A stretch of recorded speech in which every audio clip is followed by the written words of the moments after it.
On dit que certaines prières se perdent dans la demande. D'autres trouvent leur chemin vers ceux qui ont besoin de les entendre. L'hiver est arrivé tôt cette année-là dans le Montana. Le genre d'hiver qui a balayé les faux semblants pour ne laisser que la vérité. Dans une cabane à peine plus grande que ce qu'un homme pouvait embrasser de ses bras, un enfant a appuyé son crayon sur le papier et a écrit des mots qui allaient changer 3 vies à jamais. Elle ne savait pas que la lettre parcourait 25 kilomètres par accident. Elle ne savait pas qu'elle atterrirait sur le porche d'un homme qui avait cessé de croire aux prières exaucées. Elle savait seulement que sa mère travaillait jusqu'à ce que ses mains saignent et que les autres enfants avaient des pères qui les portaient sur leurs épaules solides, alors que le sien n'avait que des souvenirs et une absence. Elle dessina donc 3 bonhommes allumettes se tenant la main et adressa la lettre à quelqu'un qu'elle n'avait jamais rencontré, mais dont elle avait désespérément besoin. Ce qui s'est passé ensuite a prouvé que parfois, les meilleurs cadeaux arrivent exactement quand l'espoir s'amenuise. Le vent trouvait chaque interstice dans les murs de la cabane, comme s'il avait mémorisé les faiblesses lors de ses précédentes visites. Carla Welch s'agenouilla devant la cheminée, alimentant le feu avec des morceaux de pain qu'elle avait ramassés le matin même avant l'aube. Ses mains bougeaient avec l'efficacité de quelqu'un qui ne pouvait se permettre aucun mouvement inutile. Elle avait 29 ans, mais la vie à la frontière avait tendance à ajouter des années au visage d'une femme, ce que les calendriers ne prenaient pas en compte. Ses cheveux blonds foncés étaient tirés en arrière, en une tresse si serrée qu'elle en avait mal à la tête, mais les cheveux détachés s'accrochaient à tout, et les choses qui s'accrochaient lui faisaient perdre un temps qu'elle n'avait pas. La cabane mesurait 3,6 mètres sur 4,2 mètres. Une seule pièce, un seul lit qu'elle partageait avec sa fille. Une table qu'elle avait construite elle-même à partir de bois, échangée contre un mois de travail à la blanchisserie. 3 chaises, mais seules 2 étaient utilisées. Les murs étaient en pain nu, non scellés, et lorsque le vent soufflait fort, elle pouvait voir la lumière du jour à travers les fissures. Elle les avait bouchées avec de vieux tissus et de la boue, mais l'hiver trouvait toujours de nouveaux moyens de s'infiltrer. Sa fille, Tinsley, toussait depuis son lit. Le son résonnait dans sa petite poitrine comme des cailloux dans une tasse en étain. Les mains de Carla s'immobilisèrent sur le bois de chauffage. Elle compta les secondes entre les quintes de tout comme d'autres femmes comptaient leurs bénédictions. 5 secondes, c'était mieux que 3. 3 signifiait qu'elle passerait toute la nuit à faire des inhalations et à prier, avec l'impression que ses prières rebondissaient sur le plafond. Je vais bien, maman, dit Tinsley d'une voix faible mais déterminée. Carla se leva et se dirigea vers le lit, appuyant le dos de sa main sur le front de sa fille, chaud mais pas brûlant. Pas encore. Tinsley avait 5 ans, des cheveux châtain clair bouclés aux extrémités et des yeux verts qui remarquaient tout. Elle remarquait quand Carla sautait des repas. Elle remarquait quand la pile de bois de chauffage diminuait trop vite. Elle remarquait les autres enfants qui riaient facilement parce que quelqu'un d'autre portait une partie de leurs soucis. Je sais, ma chérie, dit Carla en lissant la fine couverture. Mais repose-toi quand même.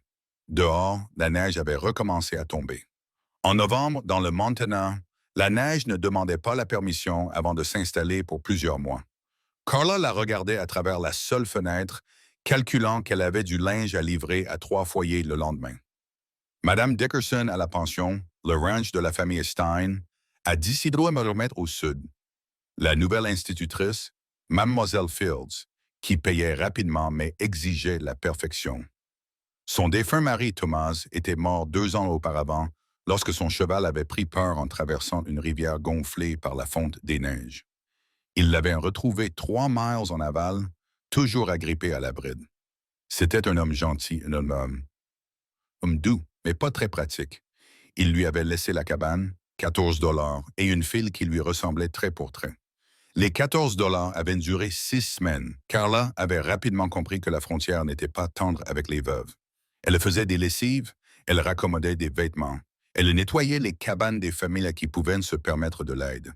Elle allait chercher de l'eau à la crique, même lorsque la glace se formait sur les bords. Ses mains portaient des traces du savon et de l'eau froide, rugueuse et rouge, avec des callosités sur les paumes. Elle n'était pas belle comme les femmes dans les magazines. Mais elle se comportait avec une dignité qui poussait les hommes à retirer leur chapeau lorsqu'elle passait. Elle ne souriait plus souvent. Sourire demandait de l'énergie, et l'énergie était déjà rationnée. Ce soir-là, après que Tinsley se fut endormi, Carla s'assit à table avec son livre de comptes. À la lueur d'une bougie, elle additionna des chiffres qui ne semblaient jamais augmenter. La lessive lui rapportait assez pour acheter de la semoule de maïs, du sel, du porc et de l'huile pour la lampe, parfois du beurre, rarement des œufs. Le Ranchstein lui avait proposé un travail régulier, mais cela signifiait laisser Tinsley seul pendant des journées entières. Et elle ne voulait pas faire cela, pas avec la toux, pas avec l'hiver qui approchait. Elle ferma le livre et fixa la flamme de la bougie. L'épuisement habitait désormais ses os, aussi permanent que la moelle. Mais elle ne pleura pas. Pleurer était un autre luxe qu'elle ne pouvait se permettre. À 25 km au nord-est, dans une maison de ranch construite pour une famille, mais occupée par un seul homme. Vance Gilmore était assis dans un fauteuil en cuir près d'une cheminée assez grande pour qu'on puisse s'y tenir debout. La pièce autour de lui témoignait d'une richesse acquise grâce au bétail, aux transactions foncières et à des années de gestion prudente. Des tapis épais recouvraient le parquet en pin. Les étagères contenaient des livres qu'il avait réellement lus. Les meubles étaient solides, importés et coûteux, et chacun d'entre eux était silencieux. Vance avait 34 ans, les épaules larges à force de travailler dans le ranch depuis des années, les cheveux foncés qui avaient besoin d'être coupés et les yeux gris qui ne manquaient pas grand-chose. Ses mains étaient calleuses malgré sa richesse, car il continuait à parcourir les clôtures, à dompter les chevaux et à travailler aux côtés de ses hommes. Le respect ne s'achetait pas à la frontière. Il se gagnait à la sueur de son front et à coupe de sel. Il avait hérité du ranch de son père et l'avait agrandi grâce à des achats judicieux, alors que d'autres hommes paniquaient pendant les hivers rigoureux. Il possédait 3000 acres, 200 têtes de bétail et suffisamment d'argent pour pouvoir vivre à San Francisco s'il le souhaitait. Il gardait ses troupeaux plus petits que ce que la terre pouvait supporter pendant les bonnes années. Vance croyait aux réserves hivernales, pas au droit de se vanter, mais il ne voulait pas des villes. Il voulait de l'espace, de la solitude, le genre de tranquillité où un homme n'a pas à se mettre en scène. Il avait été marié une fois, brièvement, il y a 8 ans. Rebecca était la fille d'un banquier de Billings, belle et raffinée, qui imaginait que la vie dans un ranch serait romantique. Ce n'était pas le cas. Elle était partie au bout de 10 mois, invoquant à part égale la solitude et l'ennui. Le divorce s'était déroulé dans le calme. Elle s'était remariée moins d'1 an après. Lui, non. Depuis, Vance s'était habitué à sa propre compagnie. Il mangeait seul, il lisait seul, il dormait dans un lit conçu pour deux, mais occupé par un seul. Son personnel se composait d'une femme de ménage qui venait 2 fois par semaine et d'un contremaître qui vivait dans le dortoir. Il préférait qu'il en soit ainsi. Les gens exigeaient des explications. La solitude n'exigeait rien. Mais ces derniers temps, le silence commençait à lui sembler moins paisible et plus pesant. Il se leva et se dirigea vers la fenêtre, regardant la neige tomber drue et sans discontinuer. Son enfance avait été différente. Il avait grandi dans une cabane de 2 pièces dans le Wyoming, avec une mère qui travaillait d'arrache-pied et un père qui buvait tout l'argent qu'il gagnait. Sa petite sœur, Lily, était morte à l'âge de 6 ans d'une pneumonie. Ils n'avaient pas les moyens de payer le médecin. Sa mère avait tenu Lily dans ses bras pendant sa fièvre, chantant des hymnes, jusqu'à ce que le chant soit le seul son qui reste. Vance avait quitté la maison à 15 ans, avait travaillé dans l'élevage, avait économisé chaque centime et s'était juré de ne plus jamais être pauvre. Il avait réussi, mais le succès avait un prix. Personne n'en parlait. Il avait construit des murs aussi solides que la richesse. Il retourna s'asseoir et prit un livre qu'il ne lisait pas vraiment. Dehors, le vent hurlait. À l'intérieur, le feu crépitait et quelque part au loin, un enfant écrivait une lettre qui lui parviendrait dans 3 jours. De retour dans la cabane, Tinsley toussa à nouveau. Carla se leva de table et se dirigea vers le lit. Assise sur le bord, elle posa sa main sur le dos de sa fille, sentant le petit corps trembler sous l'effort. « Maman, » murmura Tinsley lorsque la toux s'arrêta. « Tu crois que le Père Noël sait où on habite? » Carla eut la gorge serrée. « Je pense qu'il sait où tout le monde habite, ma chérie. Même ici, même ici. » Tinsley resta silencieuse un instant, réfléchissant. « Si je lui demandais quelque chose, est-ce qu'il me l'apporterait? » Carla caressa les cheveux de sa fille. « Tu peux lui demander tout ce que tu veux. »« Pas des jouets, dit Tinsley. Sérieusement, quelque chose de mieux.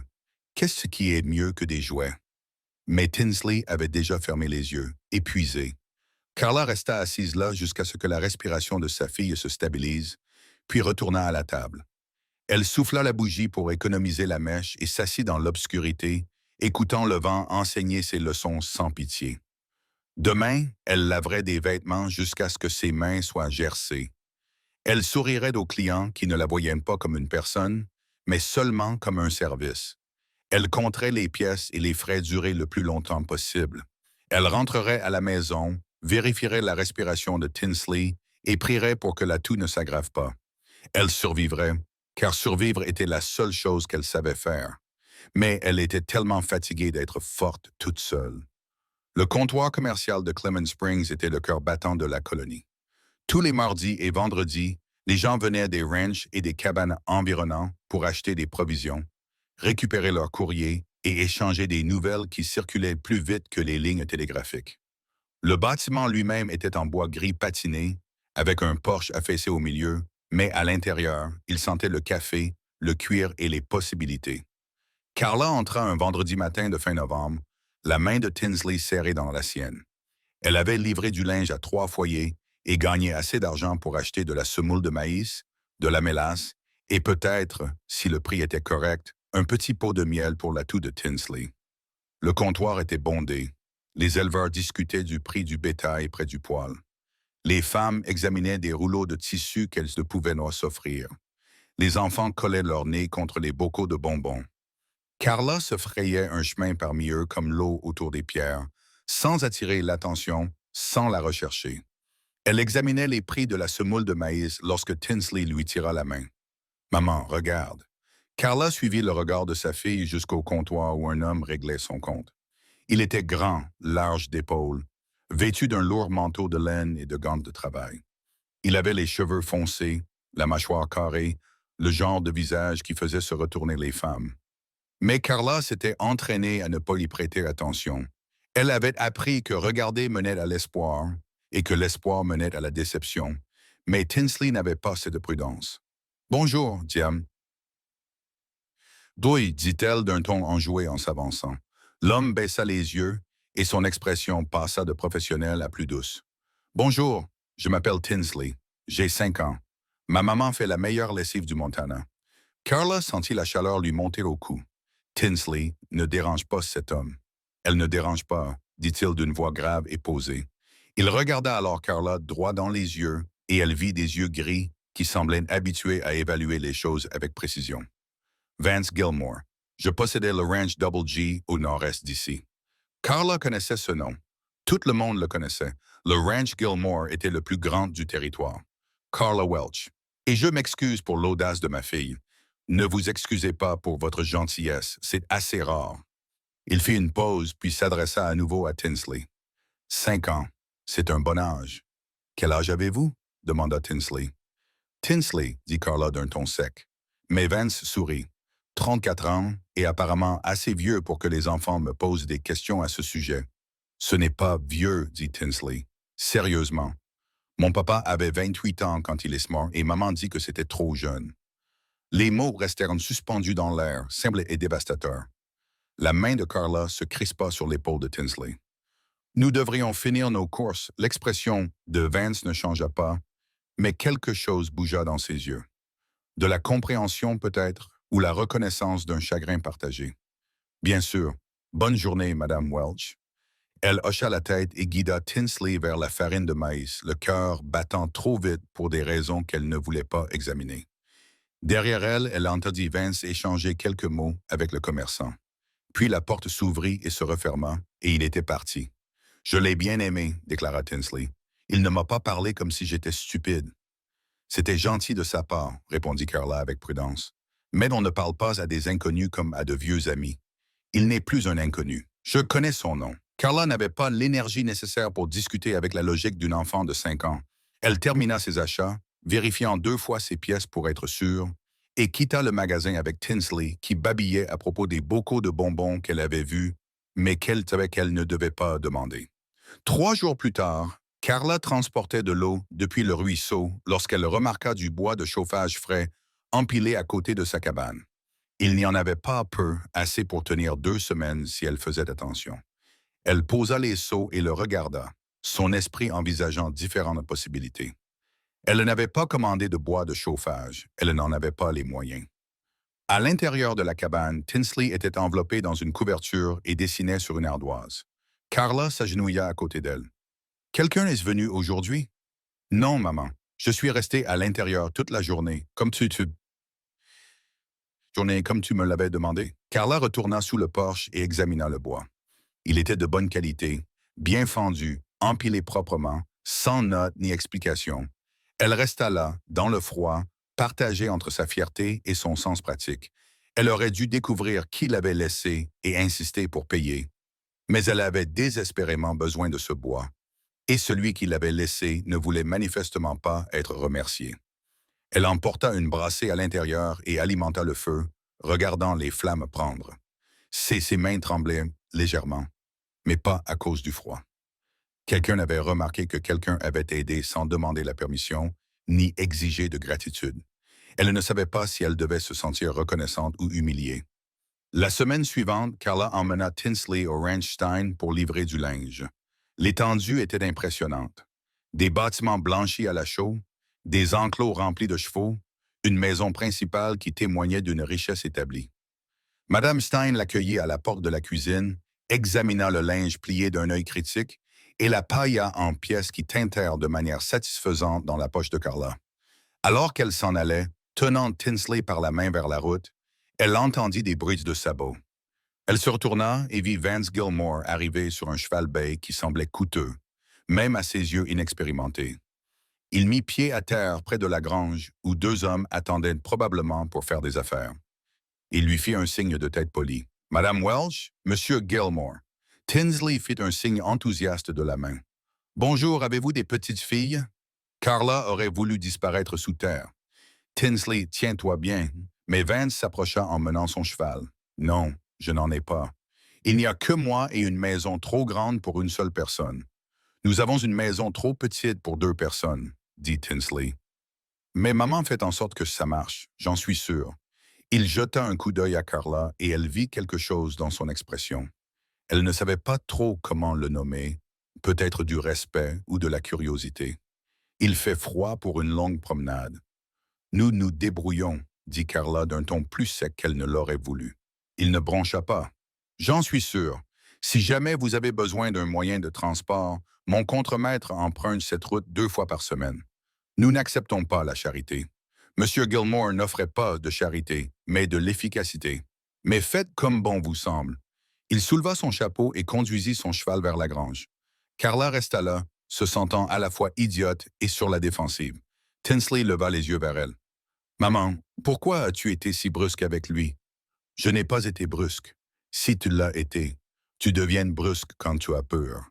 Je n'ai peur de rien. »« Je sais, dit Tinsley doucement.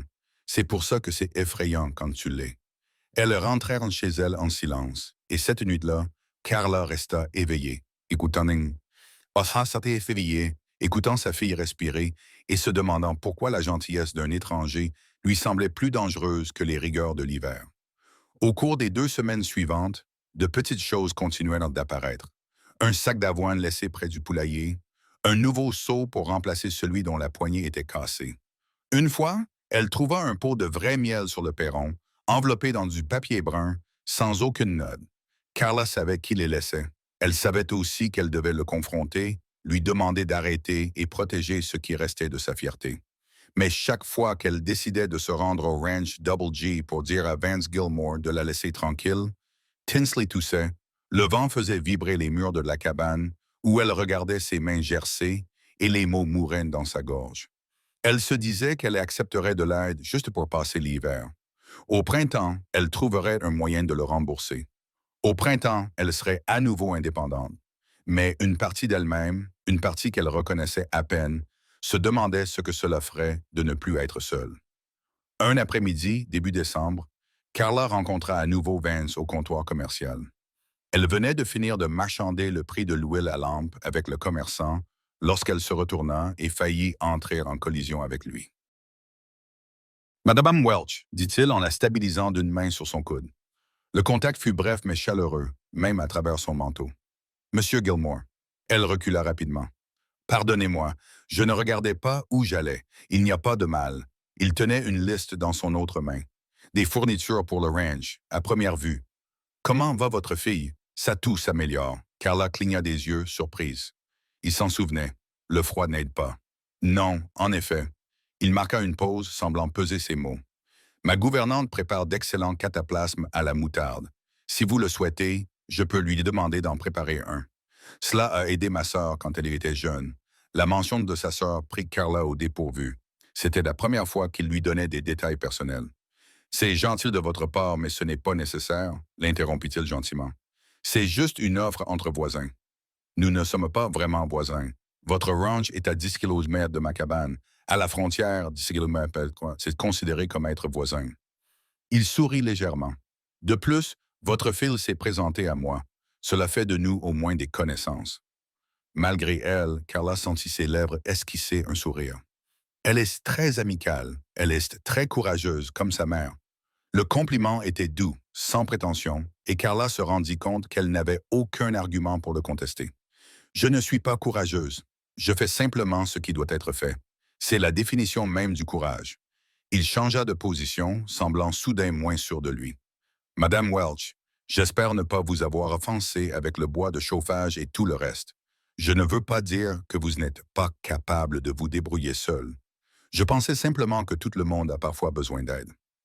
Carla l'observa attentivement. Son visage était ouvert, sincère. Pas de pitié dans ses yeux, pas de supériorité, juste un désir honnête d'aider. C'est vous qui avez laissé les choses en suspens. Oui, maman. Pourquoi? Il resta silencieux un instant, puis dit simplement, parce que je sais ce que c'est que d'avoir froid, d'avoir peur et d'être trop fier pour demander de l'aide. Et parce que si quelqu'un avait aidé ma mère quand j'étais jeune, les choses auraient peut-être été différentes.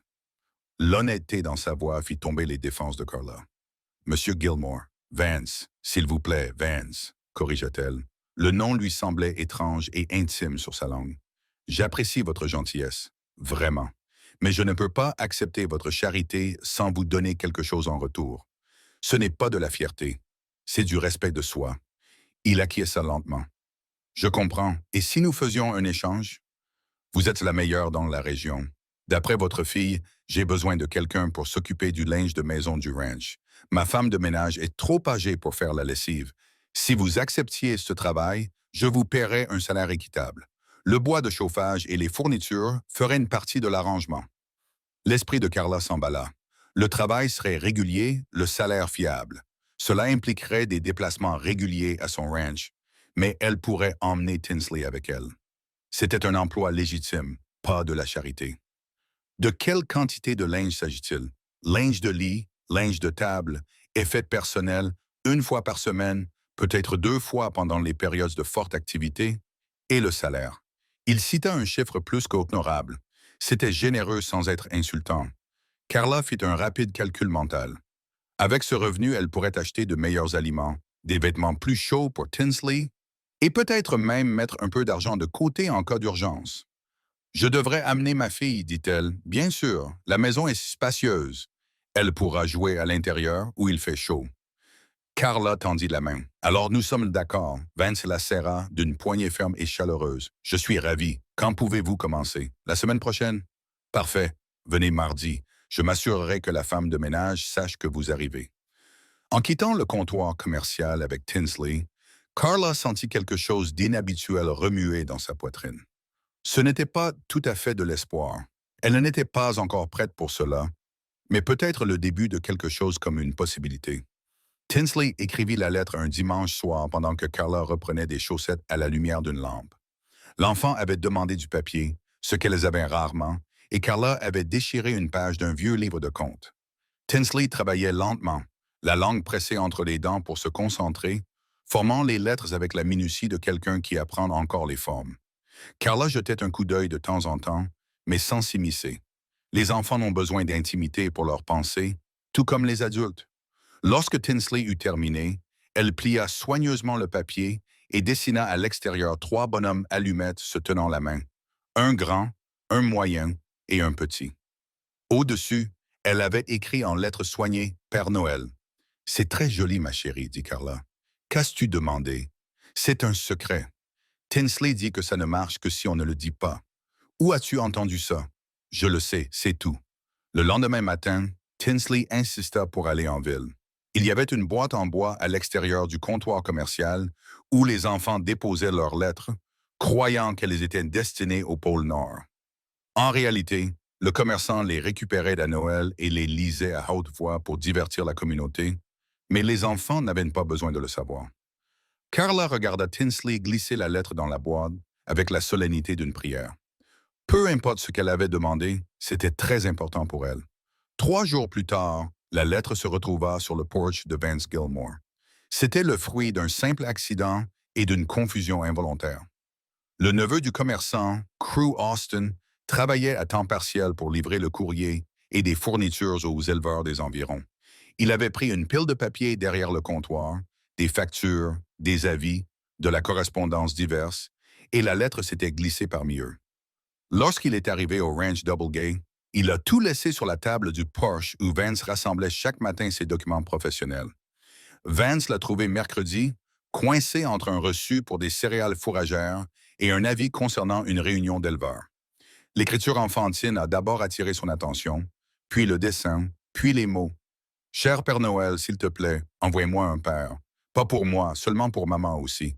Elle travaille si dur et pleure quand elle pense que je dors. Les autres enfants ont des pères qui réparent des choses et portent des objets lourds. Maman fait tout toute seule, et ses mains lui font mal. Je ne veux pas de jouets. Je veux quelqu'un qui fasse sourire maman comme avant. Si tu ne peux pas m'envoyer un père, alors envoie-moi peut-être plus de bois de chauffage, car il fait froid. Merci. Tinsley Welchage. 5 camionnettes. Il l'a lu 3 fois. Il se tenait sous son porche, sous la neige, une lettre dans les mains qui semblait plus lourde qu'un simple bout de papier. Il se souvenait, à l'âge de 6 ans, dans une cabane du Wyoming, de sa mère qui travaillait jusqu'à l'épuisement pendant que son père buvait. Il se souvenait de Lily qui toussait comme Tinsley Welch avait toussé au comptoir commercial. Il se souvenait des mains de sa mère, gercées et ensanglantées à force de laver les vêtements à Winter Creeks. Il plia soigneusement la lettre et s'assit sur le banc du porche, la tenant toujours dans ses mains. Une enfant avait écrit au Père Noël pour lui demander d'alléger le fardeau de sa mère, et d'une manière ou d'une autre, cette lettre avait atterri entre ses mains.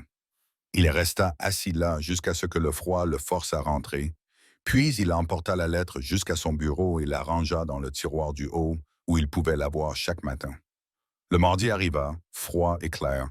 Toddler émitoufla Tinsley dans tous les vêtements chauds qu'il possédait et se rendit à pied au ranch Double G. Vance avait proposé d'envoyer son contremaître avec une charrette, mais elle avait refusé. Elle pouvait encore marcher 10 kilomètres. Elle n'était pas encore incapable de se débrouiller seule. Lorsqu'ils arrivèrent, ses jambes lui faisaient mal et les joues de Tinsley étaient rouges à cause du froid, mais ils avaient réussi. Vance les accueillit à la porte, le visage rayonnant de chaleur. « Entrez, entrez, approchez-vous du feu. » Il les conduisit dans la pièce principale où la chaleur se dégageait de l'imposante cheminée. Madame Erickson, ma gouvernante, a préparé du thé chaud. Une femme âgée au regard bienveillant apparut, portant un plateau. Vous devez être gelé. Asseyez-vous, ma chère, et vous devez être Tinsley. Tinsley était trop occupé à regarder la pièce avec des yeux écarquillés pour répondre immédiatement. La maison était immense comparée à leur cabane. Les meubles brillaient, des tapis adoucissaient les sols, des livres tapissaient les étagères. C'était comme entrer dans un autre monde. C'est très grand, finit par dire Tinsley. Vance s'accroupit à sa hauteur. C'est vrai, n'est-ce pas? Trop grande pour moi seul. Tu sais ce qui aide? Quoi? Avoir des visiteurs rend la maison moins vide. Il se redressa et s'adressa à Carla. La buanderie est par là. Madame Erickson te montrera tout. Prends ton temps pour te familiariser avec l'emplacement des choses. Les 2 heures suivantes passèrent dans un tourbillon d'apprentissage. Où étaient rangés les draps? Comment Vance préférait que les vêtements soient pliés, ce qui nécessitait un soin particulier. Le travail était important, mais gérable. Plus important encore, les installations étaient bien supérieures à celles dont elle disposait dans la cabane. De l'eau chaude provenant d'une véritable chaudière, du bon savon, une salle de séchage qui lui évitait d'avoir à suspendre les vêtements dehors au grand froid. Lorsqu'elle ressortit, elle trouva Tinsley assise à la table de la cuisine avec Vance, tous deux penchés sur un livre. Il lui faisait la lecture d'une voix grave et douce, et Tinsley buvait ses paroles. Carla eut le cœur serré à cette vue. Thomas avait lu à Tinsley de la même manière. Elle avait oublié à quel point cela manquait à sa fille. Vance leva les yeux et sourit. « J'espère que cela ne vous dérange pas, demanda-t-elle à propos des livres. « Cela ne me dérange pas, répondit Carla doucement. « Merci, avec plaisir. » Il referma le livre avec précaution. Comment était la buanderie? Plus que convenable. Je peux tout préparer pour jeudi si je commence la lessive demain. Pas de précipitation. Prenez le temps qu'il vous faut. Il se leva, puis sembla hésiter. Madame Welch, Carla, j'espère que cet arrangement nous conviendra à tous les deux et que vous vous sentirez à l'aise ici. Cette maison aurait besoin d'un peu plus de vie. Quelque chose dans son ton l'incita à le regarder plus attentivement. Il n'était pas simplement poli. Il était sincère. La solitude qu'elle avait ressentie au comptoir commercial était plus évidente ici, dans sa grande maison avec ses 2 pièces calmes. « Je pense que cela fonctionnera bien, dit-elle. 2 jours plus tard, Carla revint pour terminer la lessive. Cette fois, Vance travaillait dans son bureau lorsqu'ils arrivèrent, mais il sortit pour les accueillir. Tinsley demanda immédiatement s'il pourrait lire une autre histoire plus tard, et il accepta sans hésiter. Carla travaillait efficacement, satisfaite du bon équipement et de la qualité du linge. Elle pliait les derniers draps lorsqu'elle entendit des voix s'élever à l'extérieur. Elle s'est approchée de la fenêtre et a vu Vance dans la cour avec 2 de ses employés. Ils essayaient de mettre un taureau récalcitrant dans un enclos, mais l'animal ne voulait pas en entendre parler. Elle a regardé Vance attraper une corde, prendre appui sur ses pieds et tirer. Le taureau a tiré en arrière. Vance a tenu bon, ses muscles tendus, son chapeau tombant sans qu'il s'en aperçoive. Pendant un instant, il sembla qu'il allait réussir. Puis le taureau décida qu'il en avait assez. Il tira sur le côté. La corde glissa et Vance tomba lourdement dans une flaque de boue qui avait fondu sous le soleil matinal. Il atterrit à plat sur le dos dans une gerbe de boue. Les ouvriers se précipitèrent pour l'aider à se relever, mais Vance leur fit signe de s'éloigner et resta assis un moment, se regardant avec incrédulité. Puis il se mit à rire. Carla se surprit à sourire malgré son intention de rester professionnelle. Elle retourna à son pliage. « Dis ça, mais lorsque Vance revint à l'intérieur 20 minutes plus tard, propre mais encore humide, elle ne put s'empêcher de faire un commentaire. « J'ai vu votre combat avec le taureau, dit-il en grimaçant. J'espérais que personne ne m'avait vu. Le taureau a clairement gagné. Merci pour cette analyse. » Il se servit une tasse de café. « Pour ma défense, il pèse plusieurs centaines de kilos de plus que moi. C'est une piètre excuse. » Il la regarda, surpris, puis sourit. « Je suppose que oui. Je ferai mieux la prochaine fois. Voyons voir ce que tu feras. Ta réputation l'exige. » Il flirtait. Carla s'en rendit compte avec surprise. Leurs échanges semblaient naturels, ludiques, dangereux. Elle devrait l'arrêter. Elle devrait retourner travailler et se rappeler sa place. Mais Vance la regardait avec chaleur dans ses yeux gris, et elle se rendit compte qu'elle ne voulait pas s'arrêter. « Tu as de la boue sur l'oreille, dit-elle. » Il leva la main, la trouva et l'essuya. « Mieux vaut l'autre oreille. » Il changea d'oreille. « Tu es vraiment nul à ce jeu-là. » Il s'appuya contre le comptoir, abandonnant toute dignité. « Dois-je simplement supposer que je suis couverte de boue et abandonnée? » Carla posa son pliage et se dirigea vers lui avant de pouvoir y réfléchir à 2 fois. Elle leva la main et essuya une tache sur sa mâchoire avec son pouce.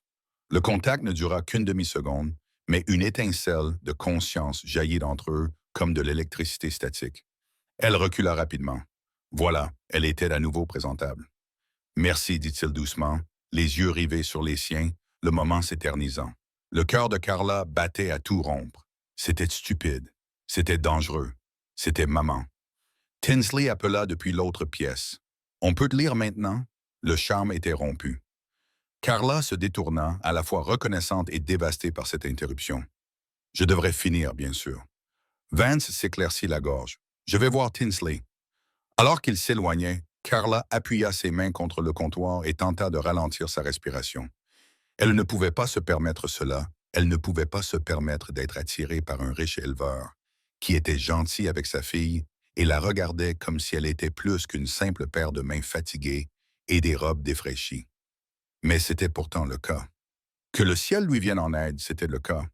La semaine suivante, lors de sa troisième visite au ranch, le désastre frappa sous la forme d'une tentative de gratitude de la part de Carla. Elle avait fait du pain la veille, déterminée à apporter quelque chose pour montrer sa gratitude pour cet emploi généreux. Le pain semblait acceptable lorsqu'elle l'avait emballé. Elle ne l'avait pas goûté. C'était son erreur. Elle l'avait offert à Vince à midi alors que Mme Erickson rendait visite à sa sœur en ville. Je vous ai apporté quelque chose pour vous remercier de m'avoir donné du travail. Le visage de Vince s'était illuminé. Vous n'aviez pas besoin de faire ça. Il déballait le pain et l'examinait. Il a l'air délicieux. Je ne suis pas très doué en pâtisserie, prévint Carla. Mais j'ai essayé. Il coupa une tranche et le couteau résista. Il appuya plus fort. Le couteau s'arrêta complètement, coincé à mi-chemin. Il le remua pour le dégager et réessaya, réussissant finalement à couper un morceau qui aurait pu servir de cale-porte. Carla le regardait avec horreur grandissante tandis qu'il mordait dedans. Ses mâchoires travaillaient, ses yeux s'écarquillaient légèrement. Il mâcha lentement, avec détermination, comme un homme accomplissant un serment. Il continua à mâcher. « C'est horrible », finit Carla, mortifiée. « J'allais dire dense. C'est un mot gentil pour dire horrible. » Il avala finalement avec un effort visible et tendit la main vers l'eau. « Il a du caractère, il a la texture du cuir de sel. J'ai mangé du cuir de sel plus tendre que ça, admit-il. » Puis il prit immédiatement un air désolé. Je veux dire, mais Carla riait. Elle ne pouvait s'en empêcher. L'humiliation était totale. Sa détermination à rester polie était si évidente que le rire était la seule réponse possible. « Je suis une cuisinière épouvantable. »« Vous êtes excellente, dit-il. Ce n'est pas la même chose. C'est mieux. Des chemises propres sont plus importantes que du pain. » Il examina à nouveau le pain, pensant qu'il pourrait être utile à d'autres fins. Pour caler des portes, alourdir des papiers, se défendre. Tinsley apparut dans l'embrasure de la porte. « Maman, tu lui as donné le pain? »« Oui. Et il l'a mangé. Il a essayé. » Tinsley regarda Vance avec un nouveau respect. « Si tu survives au pain de maman, tu peux survivre à tout. » Vance rit, d'un rire profond et sincère, et Carla sentit son cœur faire quelque chose de compliqué dans sa poitrine. Il ne se moquait pas d'elle. Il ne la rabaissait pas. Il riait simplement avec elle de l'absurdité partagée du moment. « Ta fille est très sage pour son âge, dit-il. Elle est pragmatique, corrigea Carla, toujours souriante. Je vais m'en tenir à la lessive. C'est un bon plan.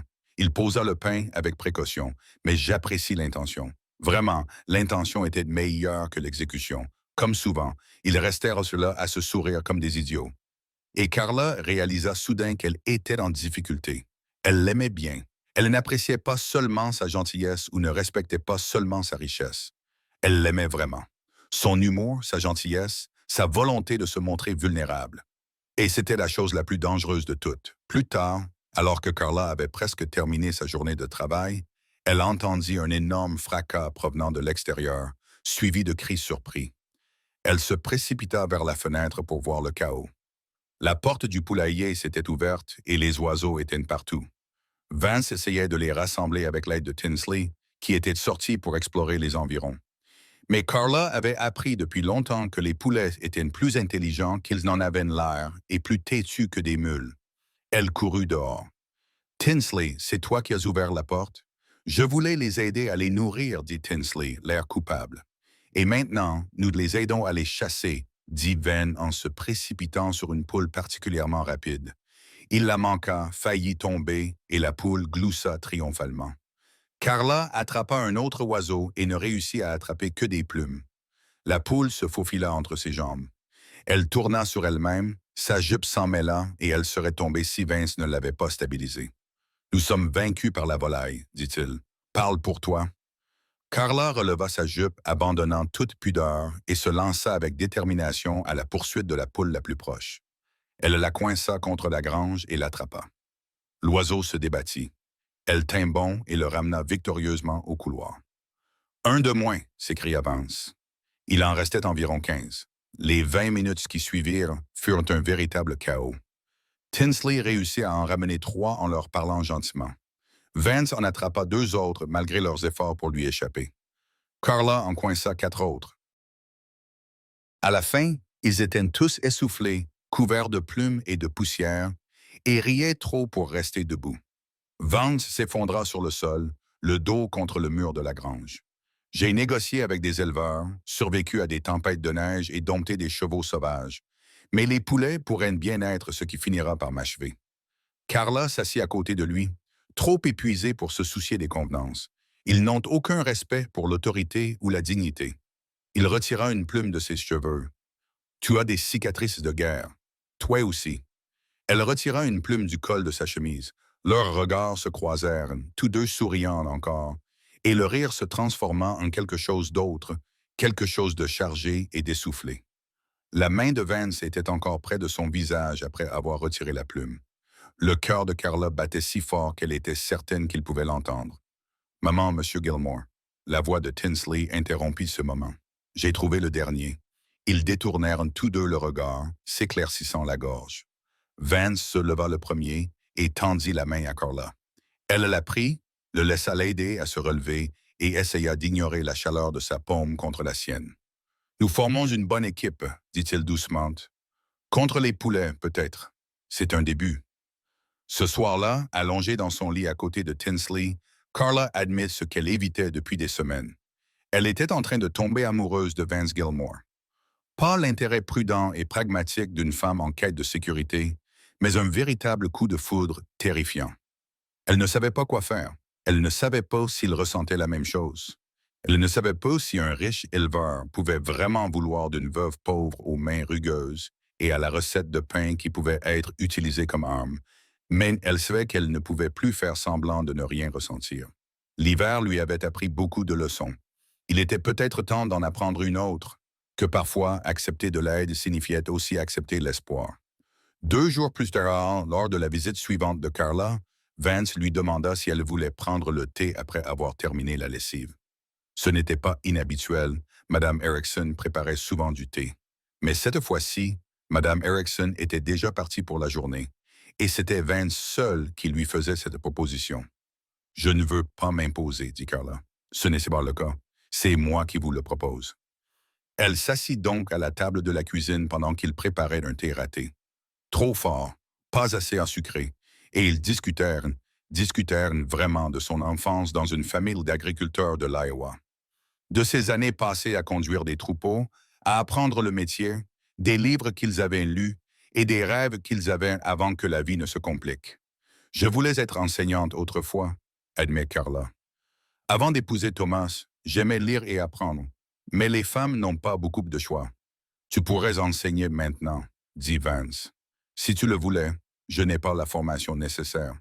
Tu as l'intelligence, le reste s'apprend. » Elle le regarda avec surprise. « Tu penses que je pourrais? Je pense que tu pourrais faire tout ce que tu décides de faire. » Il le dit simplement, comme si c'était une évidence. Carla sentit sa gorge se serrer.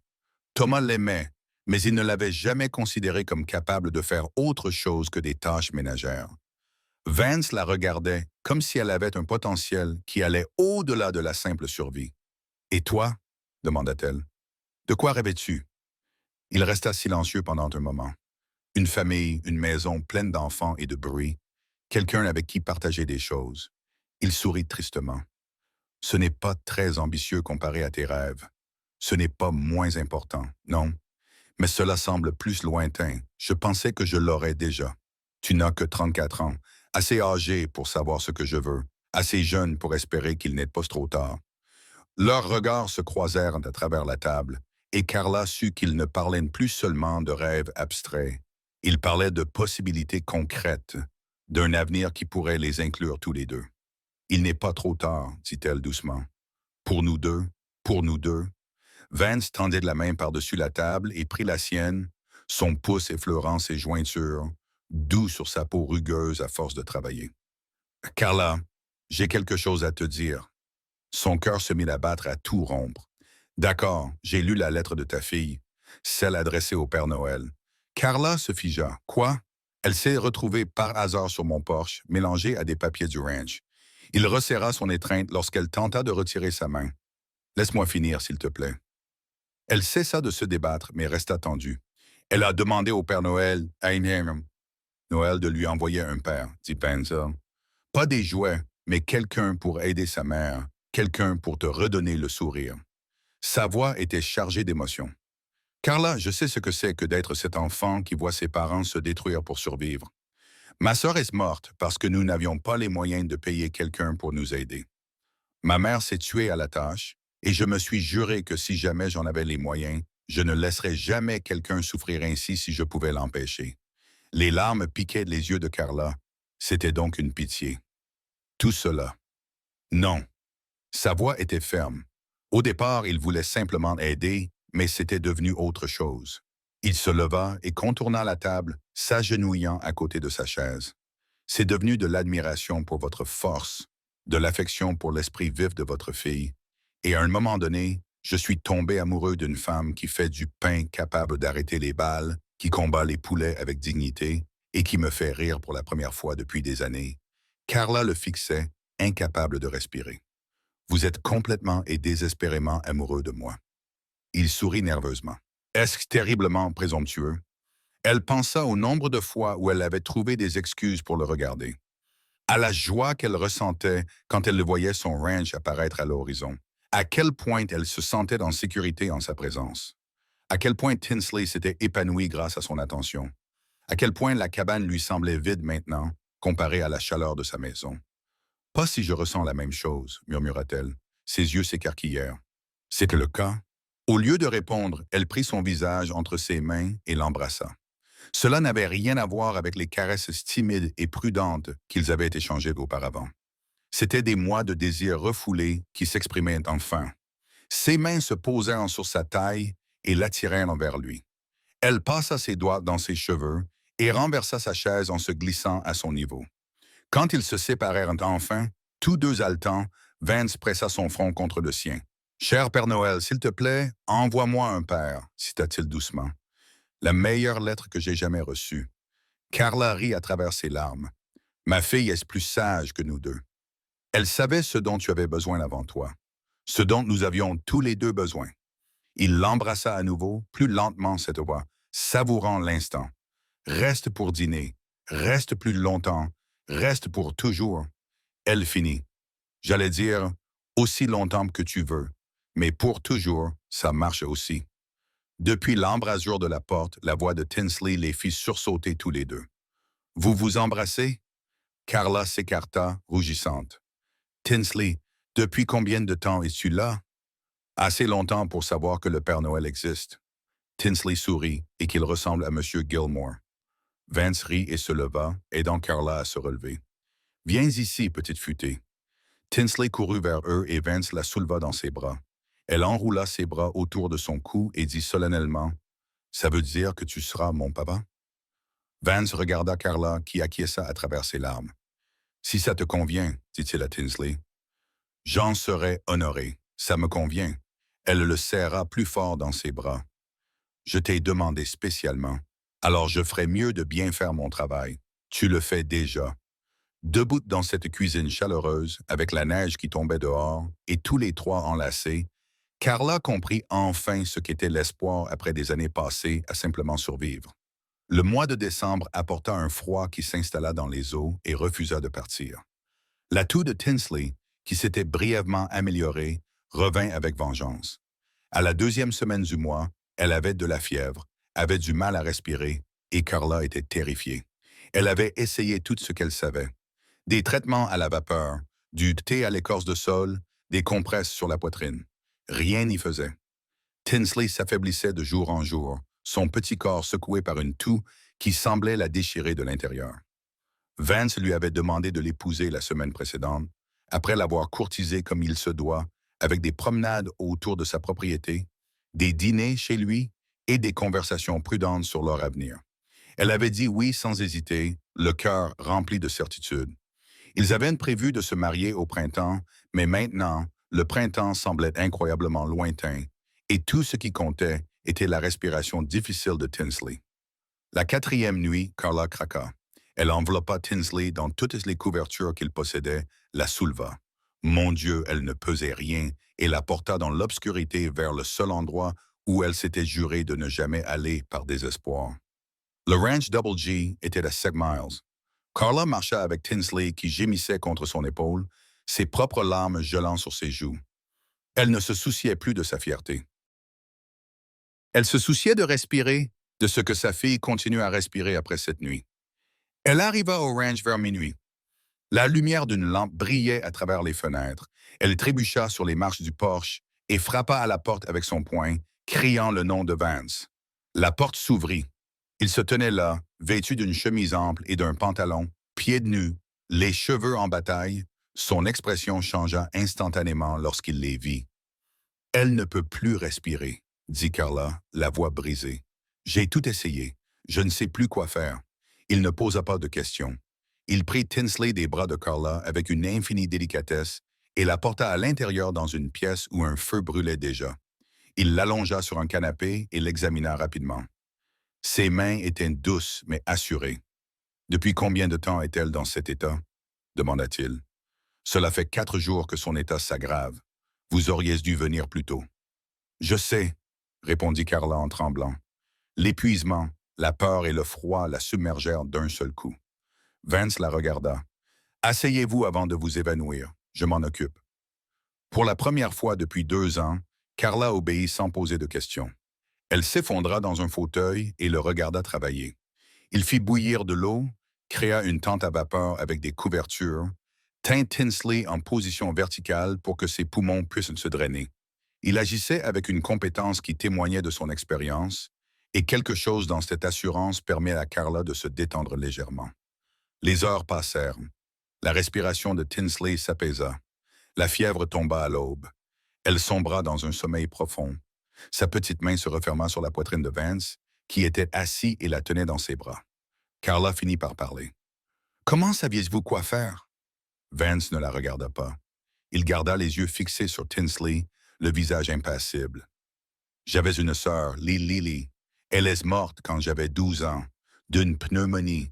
Nous n'avions pas les moyens de payer un médecin, ni les médicaments. Ma mère a fait tout ce que vous avez fait. Du thé à la vapeur, des prières. Cela n'a pas suffi. Les mots tombèrent dans la pièce silencieuse comme des pierres dans une eau calme. « Je suis désolé, » murmura Carla. Après cela, je me suis juré de ne plus jamais être impuissant. J'ai appris tout ce que je pouvais sur le traitement des maladies, sur les médicaments, sur ce qui fonctionne et ce qui ne fonctionne pas. Il la regarda enfin, et ses yeux reflétaient une vieille douleur et une nouvelle détermination. Votre fille ne mourra pas parce que vous n'avez pas les moyens de vous faire aider. Pas tant que je vivrai. Carla sentit quelque chose se briser dans sa poitrine. Pourquoi vous en souciez-vous? Parce que je sais ce que c'est que de voir quelqu'un que l'on aime mourir à cause de la pauvreté. Il fit une pause. Et parce qu'une petite fille a écrit une lettre au Père Noël pour lui demander quelqu'un qui allégerait le fardeau de sa mère. Je ne suis peut-être pas le Père Noël, mais je peux toujours essayer. L'espace entre eux semblait chargé de choses qu'aucun des deux ne pouvait nommer. Carla se leva et traversa la pièce pour rejoindre l'endroit où il était assis. Elle s'agenouilla à côté du canapé, le visage à la hauteur du sien, et dit doucement, « Je suis désolé de ne pas être venu plus tôt. Je suis désolé d'avoir laissé ma fierté coûter la vie à ma fille. La fierté maintient parfois les gens en vie. Elle vous a permis de tenir bon alors que la plupart auraient craqué. Mais elle isole aussi les gens. » Il soutint son regard. « Tu n'es plus seul. Tu ne seras plus jamais seul si j'ai mon mot à dire. » Tala tendit lentement la main et la posa sur la sienne, qui reposait sur le dos de Tinsley. Sa main était chaude, cailleuse, réelle. « Je ne sais pas comment faire, » admit-elle. « Je ne sais pas comment laisser quelqu'un m'aider sans avoir l'impression d'échouer. » Tu n'es pas en train d'échouer. Tu survis à quelque chose qui aurait détruit des personnes plus faibles. J'en ai assez de simplement survivre. Alors arrête. Sa voix était douce mais ferme. Arrête de tout porter seul. Laisse-moi t'aider. Laisse-moi être ce que cette lettre demandait. Non pas parce que tu as besoin d'être sauvé, mais parce que tout le monde mérite un partenaire. Des larmes coulaient sur le visage de Carla, silencieuse et purificatrice. Et si je ne peux pas être ce dont tu as besoin, tu l'es déjà. Tu es forte, gentille et courageuse. Tu es une excellente mère. Tu me fais rire. Tu me mets au défi. Tu fais de cette maison un foyer rien qu'en étant là. Il fit une pause. Que pourrais-je demander de plus? Elle se pencha vers lui et l'embrassa tendrement, pleine de gratitude et d'une émotion trop grande pour être exprimée par des mots. Lorsqu'elle s'écarta, elle murmura « Je t'aime aussi ». Il essuya les larmes sur ses joues. « Repose-toi maintenant, je vais monter la garde. » Elle se recroquevilla donc dans le fauteuil à côté d'eux et se laissa somnoler, sachant que quelqu'un d'autre montait de la garde. Tinsley se réveilla à midi, encore groggy mais respirant facilement. Elle regarda autour d'elle avec confusion dans cette pièce inconnue, puis vit Vance et sourit. « C'est le Père Noël qui t'envoie? »« En quelque sorte, répondit-il. J'avais dit à maman qu'il le ferait. » Carla, qui somnolait dans le fauteuil, se réveilla complètement. « Comment te sens-tu, ma chérie? »« J'ai faim et la maison de M. Gilmore sent le bacon. » Vance rit. « Je pense que cela peut s'arranger. » Il leur prépara le petit déjeuner. De vrais œufs, du bacon et des toasts beurrés. Carla le regarda s'affairer dans la cuisine avec aisance et compétence et sentit le désir s'éveiller en elle, mêlé à de la gratitude. Pas seulement un désir physique, même si celui-ci était présent, mais le désir d'un partenariat, le désir de partager les fardeaux, le désir que quelqu'un regarde sa fille avec une affection protectrice. Après le petit déjeuner, il insista pour qu'il reste au ranch jusqu'à ce que Tinsley soit complètement rétabli. Carla protesta toute la semaine, mais Vance leur montra simplement une chambre d'amis avec un lit assez grand pour les deux et des draps propres qui sentaient la lavande. « Reposez-vous, dit-il au pauvre homme. Reposez-vous vraiment. Le monde ne s'écroulera pas si vous arrêtez de porter ce fardeau pendant quelques jours. » Cet après-midi-là, pendant que Tinsley dormait paisiblement, Vance prit Carla à part. « Je veux avancer la date du mariage. » Elle cligna des yeux. « Quoi? Je ne veux pas attendre jusqu'au printemps. Je veux que vous soyez ici où je peux m'assurer que vous êtes toutes les deux en sécurité et au chaud, où Tinsley a accès à des médicaments appropriés si elle en a besoin, où vous n'avez pas à marcher 10 kilomètres dans la neige pour faire la lessive. » Il lui prit les mains. « Je veux que vous deveniez ma femme dès que possible. Les gens vont parler. Ils diront que nous nous sommes précipités. Laisse-les parler. Je me fiche des ragots. Je me soucie de toi et de Tinsley. » Sa voix était ferme. « J'ai failli la perdre ce soir. Je ne prendrai plus ce risque. » Le cœur de Carla se gonfla. « Tu veux vraiment cela plus que tout? » Alors là, oui, n'attendons pas. Il la prit dans ses bras et la serra contre lui comme si elle était un trésor, enfin retrouvée après une longue recherche. Cette nuit-là, après que Tinsley se soit endormi, Carla trouva Vance dans son bureau, en train de lire à la lumière d'une lampe. Elle resta debout dans l'embrasure de la porte, indécise. Il leva les yeux. « Je n'arrive pas à dormir. Je ne suis pas habitué à des lits aussi confortables. » Elle entra. « Je n'arrêtais pas de penser à ce que tu m'as dit à propos de ta sœur. » Il posa son livre. « C'était il y a longtemps, mais ça fait toujours mal. » « Oui. » Il resta silencieux un instant. « J'ai passé 20 ans à essayer de compenser le fait de ne pas avoir pu la sauver. J'ai amassé une fortune, j'ai étudié la médecine, j'ai aidé là où je le pouvais, mais cela ne comble jamais tout à fait ce vide, tu comprends? » Carla s'approcha de lui et s'assit sur le bord de son bureau. « Rien ne pourra le combler. La perte ne fonctionne pas ainsi, mais tu peux peut-être lui rendre hommage en vivant pleinement, en étant heureux, en fondant la famille dont tu rêvais. J'aime cette idée. » Il se leva et se plaça entre ses genoux, posant ses mains sur sa taille. « J'aime beaucoup cette idée. » Elle enroula ses bras autour de son cou. « Montre-moi. » Il l'embrassa alors et ce baiser était différent des précédents. Il était plus profond, plus assuré, plein de promesses. Ses mains remontèrent le long de ses flancs et elle se cambra sous son toucher, envahie par le désir. « Cala, » murmura-t-il contre ses lèvres. « Si nous continuons ainsi, je ne pourrai plus m'arrêter. »« Alors ne t'arrête pas, » dit-il, les yeux assombris. « Nous ne sommes pas encore mariés. Nous le serons bientôt. Et je suis fatigué d'attendre, fatigué d'être prudente. » Elle s'écarta suffisamment pour le regarder dans les yeux. « Je te veux. Je veux ça. Je veux me sentir vivante au lieu de simplement survivre. » Quelque chose se brisa dans sa retenue. Il la souleva du bureau et la porta jusqu'au canapé, l'allongeant délicatement. La lumière de la lampe projetait des ombres dorées sur son visage, soulignant l'intensité de son regard alors qu'il faisait courir ses doigts le long de sa clavicule, lui donnant des frissons dans tout le corps. Elle l'attira vers elle, ses mains explorant les muscles durs de son dos, le poussant à se rapprocher jusqu'à ce que leurs corps se pressent l'un contre l'autre dans un rythme urgent. Il reprit possession de sa bouche, ses caresses devenant plus audacieuses, glissant sous le tissu pour éveiller chaque nerf de ses caresses délibérées. Elle halta dans le baiser, alors que des vagues de chaleur se formaient entre eux, ses jambes s'enroulant instinctivement autour de lui, l'attirant dans l'espace intime où le besoin rencontrait la satisfaction. Leurs mouvements se fondirent dans une danse brute, sa force la guidant à travers des pics de sensations qui la laissèrent tremblante, ses doigts s'enfonçant dans ses épaules, alors que la libération la submergeait en pulsations frissonnantes. Il la suivit quelques instants plus tard, son souffle haletant contre sa peau, leur connexion profonde et inébranlable, un mélange de tendresse et de passion féroce qui les liait complètement.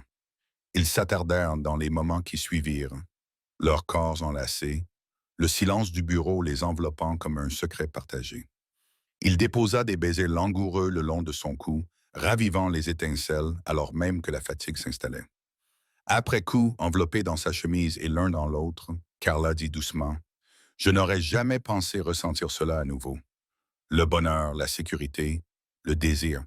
Habitue-toi à cela, dit-il en embrassant son épaule.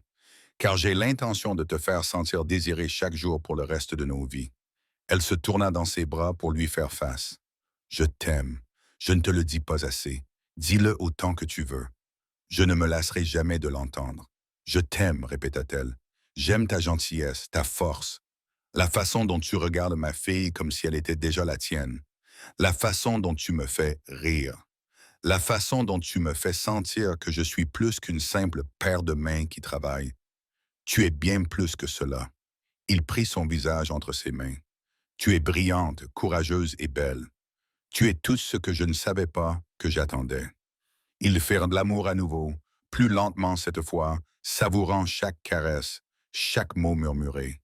Et quand la fatigue les emporta enfin, ils s'endormirent, enlacés, rassurés de savoir qu'ils avaient trouvé quelque chose de rare et qui valait la peine d'être protégés. Ils se marièrent 3 semaines plus tard dans la petite église de Clement Springs. La cérémonie fut simple. Pas de grande fête, juste le pasteur, quelques amis, Madame Erickson, qui essuyait ses yeux, et Tinsley, debout entre eux, tenant leurs 2 mains. Vance promit d'aimer, de protéger et de soutenir Carla. Elle promit la même chose. Et lorsqu'il embrassa sa femme, Tinsley applaudit si fort que toute l'assemblée éclata de rire. « Je vous avais dit que le Père Noël existait », annonça-t-elle fièrement. Ils emménagèrent dans le ranch cette semaine-là. Carla parcourut les pièces qui résonnaient de solitude et commença à les remplir de vie. Elle accrocha des rideaux, arrangea les meubles, s'appropria les espaces. Tinsley courait dans les couloirs en criant pour entendre son écho. Ravie par la taille de la maison, Madame Erickson resta comme femme de ménage. Mais Carla se chargea de la plupart des tâches culinaires, à l'exception du pain, dont Vance se chargerait désormais, comme ils en avaient convenu. Ils trouvèrent un rythme qui leur semblait naturel. Petit déjeuner ensemble, travail pendant la journée, cours de Tinsley l'après-midi, dîner en famille, soirée au coin du feu, et nuit dans la chambre qu'ils partageaient désormais. Vance faisait l'amour à sa femme avec une dévotion qui s'intensifiait à mesure qu'ils se connaissaient mieux. « Dis-moi ce que tu veux », murmura-t-il contre sa peau un soir. « Toi », répondit-elle dans un souffle. « Toujours toi. » Il lui donna exactement cette passion, exprimée par le toucher, par des mots chuchotés, par l'attention particulière qu'il portait à son plaisir. Carla découvrit que le désir ne mourait pas avec les épreuves. Il attendait seulement que la sécurité revienne. Un soir, elle le surprit en apparaissant à la porte de leur chambre, vêtu uniquement de sa chemise. Ses yeux s'assombrirent immédiatement. « Madame Gilmore, dit-il d'une voix rauque, essayez-vous de me distraire de ma lecture? Est-ce que ça marche? » Il posa le livre de côté. Elle s'approcha lentement de lui, appréciant la façon dont son regard suivait ses mouvements. « Bien. » Il l'attira sur ses genoux, ses mains glissant sous la chemise pour trouver sa peau nue. La chaleur de ses paumes alluma un feu au plus profond d'elle, ses doigts traçant des chemins sensibles qui lui coupèrent de souffle. Elle se frotta contre lui, sentant la preuve tangible de son excitation qui la pressait avec insistance, et elle se frotta délibérément contre lui arrachant un gémissement grave.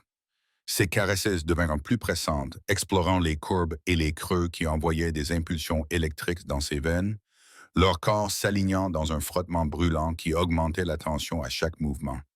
Elle s'empara de sa bouche dans un baiser féroce, ses mains parcourant son torse, ses ongles effleurant juste assez pour intensifier la sensation. Il répondit en la soulevant légèrement, guidant leur union d'un mouvement régulier qui la comblait entièrement, leur rythme s'enfonçant dans une cadence brute et implacable. Des vagues de plaisir s'accumulaient sans relâche, ses muscles internes se contractant autour de lui alors qu'il s'enfonçait plus profondément, chaque mouvement provoquant des halètements et des gémissements qui remplissaient la pièce. L'intensité atteignit son paroxysme dans des orgasmes frissonnants, son corps se cambrant contre le sien alors que la libération les submergeait de puissantes vagues, les laissant essoufflés et enlacés. Tu vas me tuer. Mais quelle belle façon de mourir. Ils firent l'amour avec autant de rire que de désir, puis s'enveloppèrent dans les draps, comblés. Carla pensait n'avoir jamais été aussi heureuse. Vance aborda la paternité avec la même compétence constante qu'il apportait à tout. Il apprit à Tinsley à monter à cheval, en commençant par un gentil cheval nommé Clover, et lui donna des heures de cours patients. Il l'aidait à faire ses devoirs, lui expliquant l'arithmétique de manière compréhensible. Il l'abordait le soir, écoutait ses prières et lui promettait qu'il ne partirait jamais. Un soir, 6 semaines après le mariage, Tinsley grimpa sur ses genoux pendant qu'il lisait le journal. « Je peux t'appeler papa? » Sa gorge se serra. « Tu peux m'appeler comme tu veux, ma chérie. Je veux t'appeler papa parce que c'est ce que tu es. » Il la serra contre lui et retint ses larmes. « Alors, ce sera papa. » Carla observait depuis le seuil de la porte, une main posée légèrement sur son bas-ventre. Rien ne se voyait encore, mais son cœur savait déjà qu'elle ne lui avait rien dit. Elle voulait que ce moment soit parfait. Ce soir-là, au lit, elle prit sa main et la posa sur son ventre. « Nous allons avoir un bébé. » Vance resta immobile. « Tu es sûr? » « Oui. » Il la serra dans ses bras, le visage enfoui dans ses cheveux, et elle le sentit trembler. « Merci, murmura-t-il. Merci d'avoir fait ce choix, de m'avoir choisi, de m'avoir donné une famille. Nous le construisons ensemble, corrigea-t-elle doucement. C'est le nôtre, répéta-t-il comme un serment. Leur fils naquit à la fin de l'automne lors des premières neiges. L'accouchement fut difficile, mais Carla était forte, et lorsque le bébé arriva enfin, Vance le tint dans ses mains tremblantes et pleura ouvertement. Ils le nommèrent Ellis, en l'honneur du père de Carla. Tinsley endossa son rôle de grande sœur avec une féroce protectivité. Elle aidait à le changer, lui chantait des chansons, insistait pour le tenir dans ses bras dès qu'elle en avait l'occasion. La maison était remplie des sons d'un bébé, des pleurs, des gazouillis, des doux bruits d'une nouvelle vie. Un après-midi, pendant qu'Ellis faisait la sieste et que Tinsley jouait dehors, Carla trouva Vance dans la chambre d'enfant, regardant simplement leur fils dormir. « Tu vas le gâter, dit-elle doucement. « Probablement. » Il ne détourna pas les yeux d'Ellis. Je n'arrête pas de penser à mon père, à la façon dont il a gâché ce qu'il avait, à la façon dont il a préféré l'alcool à nous. Et je me jure chaque jour de ne pas commettre les mêmes erreurs. Carla l'enlaça par derrière. Tu ne les commettras pas. Tu n'es pas comme lui. Comment le sais-tu?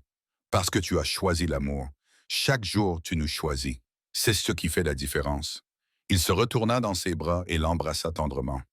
Je vous aime, vous tous. Cette vie que nous construisons.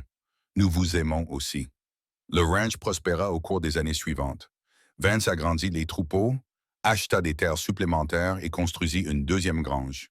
Mais surtout, il fit entrer Carla dans l'entreprise en tant qu'associée à part entière. Elle avait le sens des chiffres et un œil aiguisé pour les affaires. Ensemble, ils firent du Double G l'une des exploitations les plus prospères du Montana. Carla a troqué ses robes de travail rustiques contre des tenues plus élégantes, sans toutefois oublier ses origines. Elle a embauché du personnel pour l'aider à la maison, non pas pour se décharger de ses tâches, mais pour avoir du temps à consacrer à des activités qu'elle n'avait jamais eu le temps de pratiquer auparavant, comme la lecture, l'équitation ou simplement le repos. Elle a également commencé à enseigner, non pas dans une école officielle, mais en donnant des cours aux enfants des ranchs voisins dont les parents n'avaient pas les moyens de payer des professeurs particuliers. Elle enseignait la lecture, l'écriture et l'arithmétique et découvrit qu'elle avait un don pour cela. Vance transforma une pièce de leur maison en petite salle de classe. Et 2 fois par semaine, les enfants venaient suivre ses cours. Tinsley l'aidait parfois, lisant aux plus jeunes élèves ou leur montrant des problèmes d'arithmétique. Elle avait maintenant 11 ans, brillante et sûre d'elle, avec la détermination de son père et la gentillesse de sa mère. 2 ans après Alice, leur fille est née. Ils l'ont appelée Lily, en hommage à la sœur de Vance. Elle avait les cheveux bruns et les yeux gris comme son père, ainsi qu'un caractère bien trempé qui les faisait rire tous les deux. Elle va nous donner du fil à retordre, disait Vance en berçant sa petite fille. Elle va être forte, corrigeait Carla, comme son homonyme. Je préfère ça. Leur chambre à coucher restait un lieu de passion et d'intimité.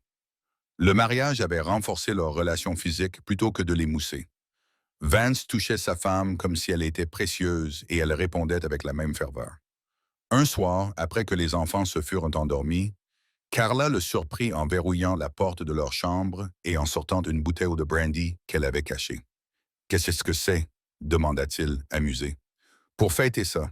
C'est notre 5e anniversaire. »« Ah bon » se souvint-il. « C'est vrai. » Elle versa 2 verres et lui en tendit un. « 5 ans depuis que tu as lu la lettre qui a tout changé. Le meilleur accident de ma vie. » Ils burent, puis Carla posa son verre et commença à déboutonner sa chemise. « Je veux fêter ça comme il se doit. » Ses yeux s'assombrirent. « Comment ça, comme il se doit? » Très bien.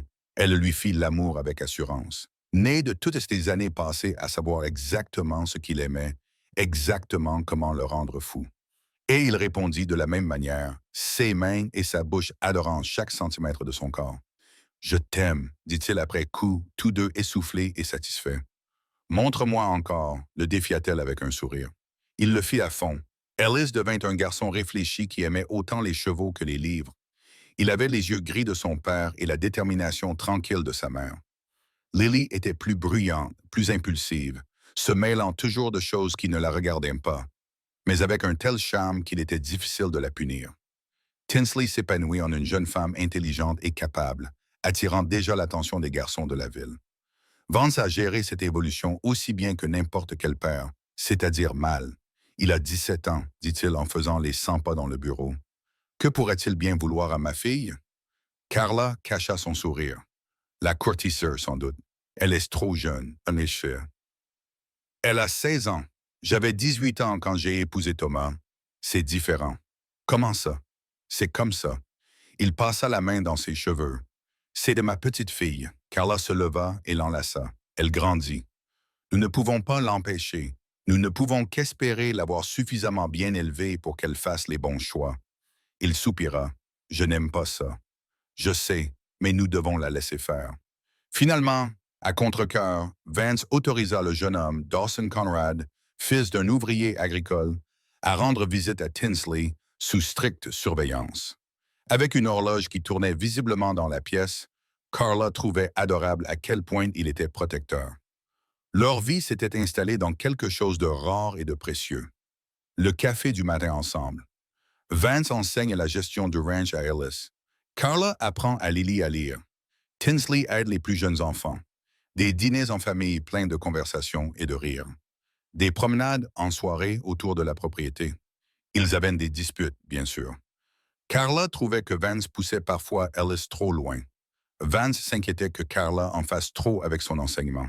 Ils étaient en désaccord sur la discipline, l'argent, des dizaines de petites choses. Mais ils en discutaient toujours, se réconciliaient toujours, se souvenaient toujours de ce qu'ils avaient traversé pour construire cette vie. Un soir, 14 ans après leur mariage, Vance trouva Carla dans la petite salle de classe en train de ranger des livres. Il s'appuya contre l'encadrement de la porte et l'observa. « Quoi » demanda-t-elle, remarquant son regard. « J'admire simplement ma femme. Après 14 ans, surtout après 14 ans, dit-il en s'approchant d'elle et en la serrant dans ses bras. Tu es encore plus belle que le jour où je t'ai épousée. Tu es une très mauvaise menteuse. Je suis tout à fait sérieux. » Il l'embrassa sur la tempe. « Tu es heureuse. » Ça se voit, elle se blottit contre lui. « Je suis heureuse. » D'un bonheur écœurant, complet. Tant mieux. C'était le but recherché.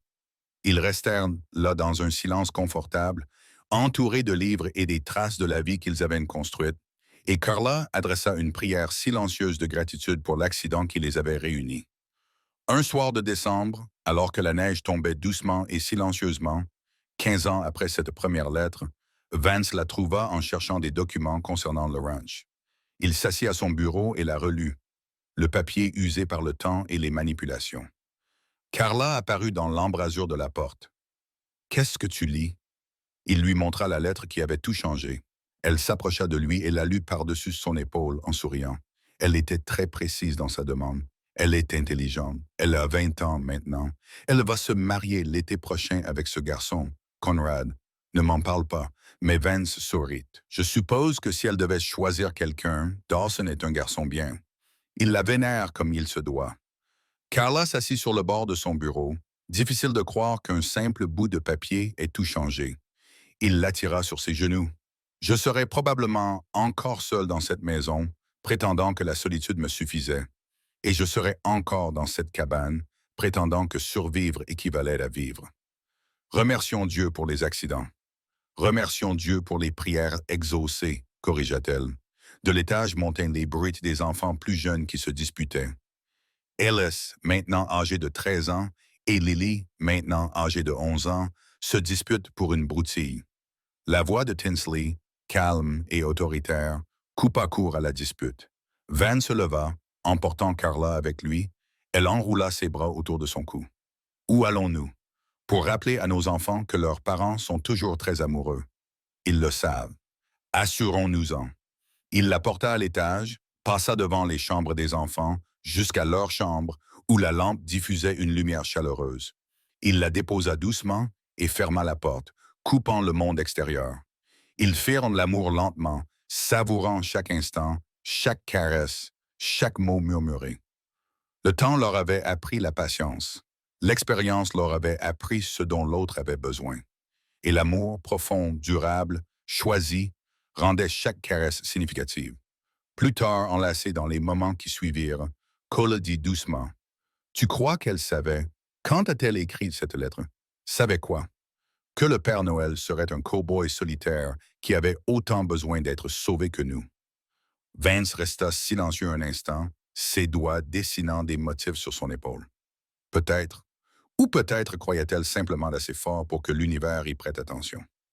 Je suis content que ce soit le cas. Moi aussi. Chaque jour, le matin de Noël, toute la famille se réunissait dans le salon. C'était devenu une tradition au fil des ans. Tout le monde ouvrait ses cadeaux ensemble. Le chaos et les rires remplissaient la maison. Tinsley, désormais une jeune femme qui se préparait pour son propre mariage, aidait Ellis et Lily à ouvrir leurs cadeaux. Elle était devenue une personne remarquable, gentille, intelligente, confiante, exactement comme elle l'avait espéré dans sa lettre d'enfance. Vance et Cola étaient assis ensemble sur le canapé et regardaient leurs enfants. Leurs mains étaient jointes. La maison était chaleureuse. Le feu brûlait joyeusement. Dehors, la neige recouvrait tout d'un manteau blanc apaisant. « Tu te souviens? » demanda Cola doucement, alors que l'hiver semblait être une punition. « Je m'en souviens, » répondit Van. « C'est différent maintenant, parce que nous ne sommes plus seuls pour y faire face. » Elle posa sa tête sur son épaule. « Merci d'avoir lu cette lettre. Merci d'avoir eu le courage d'y répondre. Merci d'avoir eu le courage de me laisser faire. » Tinsley les regarda et sourit. Le même sourire qu'elle arborait à l'âge de 5 ans lorsqu'elle écrivait ses espoirs sur le papier. Elle s'approcha d'eux et dit doucement, « Je suis heureuse que vous vous soyez trouvés. Nous aussi, ma chérie. » Cara dit, « Nous aussi. » Ellie apporta un petit paquet emballé. « Peppa, ceci est pour toi et maman, de la part de nous tous. » Vance l'ouvrit avec précaution. À l'intérieur se trouvait une copie encadrée de la lettre originale, soigneusement montée et protégée sous verre, avec une note ajoutée en dessous, écrite de la main adulte de Tinsley. « La meilleure prière que j'ai jamais écrite. Merci à vous deux d'avoir prouvé que l'espoir n'est pas stupide. Il est simplement patient. Avec amour, Tinsley. » Les yeux de Vance se rempliront de larmes. Il se leva et serra Tinsley dans ses bras. « Merci de l'avoir écrite. Merci de m'avoir donné la chance d'être ton papa. Merci d'avoir dit oui, » murmura-t-elle en retour. La journée se déroula dans la chaleur et les rires. Le dîner fut copieux. Dinde rôtie, pommes de terre, tarte aux pommes confites, tout l'excellent pain de Vance. La table était pleine, la conversation animée, l'amour palpable. À la tombée de la nuit, alors que les enfants commençaient à avoir sommeil, Vance se tenait à la fenêtre, regardant le ranch recouvert de neige. Carla le rejoignit, passant son bras autour de sa taille. « À quoi penses-tu » demanda-t-elle. « J'ai passé des années seule dans cette maison, croyant que je préférais la solitude. Puis une lettre est arrivée et tout a changé. » Il se tourna vers elle, prenant son visage entre ses mains. « Je t'ai trouvé, je nous ai trouvés. J'ai découvert ce que signifie vraiment le mot foyer. » Elle l'embrassa tendrement et avec assurance. « Alors je suis heureuse que nous t'ayons trouvé. Je suis heureuse que tu m'aies laissé te trouver. » Derrière eux, Tinsley commença à lire. C'était la veille de Noël pour ses jeunes frères et sœurs, sa voix claire et assurée, tout comme Carla lui avait lu des histoires il y a des années dans une cabane qui n'existait plus. Le feu crépitait, la maison s'installait dans la paix du soir. Et si quelqu'un avait demandé si Vance Gilmore regrettait d'avoir répondu à la lettre d'un enfant au Père Noël, la réponse aurait été écrite dans chaque recoin de cette maison chaleureuse, dans chaque rire de ses enfants, dans chaque geste de sa femme. Certaines prières se perdent dans la demande. D'autres atterrissent exactement là où elles doivent atterrir. Et lorsqu'un homme apprend enfin à quoi ressemble l'amour, patient, choisi, construit à travers des difficultés partagées et un partenariat honnête, il s'y accroche de toutes ses forces. Car perdre une femme comme Carla Welch, une famille comme celle-ci, serait le genre de regret qu'un homme emporterait dans sa tombe. Mais Vance Gilmore n'avait pas l'intention de le découvrir. Il avait tout ce dont il avait toujours eu besoin, enveloppé dans le bruit, la chaleur et les lettres écrites par des enfants pleins d'espoir. Et pour la première fois de sa vie, l'hiver lui semblait être une bénédiction plutôt qu'une épreuve. Carla l'éloigna de la fenêtre. « Allez, rejoignons notre famille, répéta-t-il, appréciant le son de ses mots. Oui, ils rejoignirent le cercle chaleureux de leurs enfants, et tandis que la neige continuait de tomber dehors, recouvrant le monde d'un manteau blanc, la maison rayonnait de lumière et d'amour. Un éleveur qui avait été seul, une veuve qui avait lutté, un enfant qui avait eu le courage de demander de l'aide et une lettre qui avait trouvé son chemin vers la maison.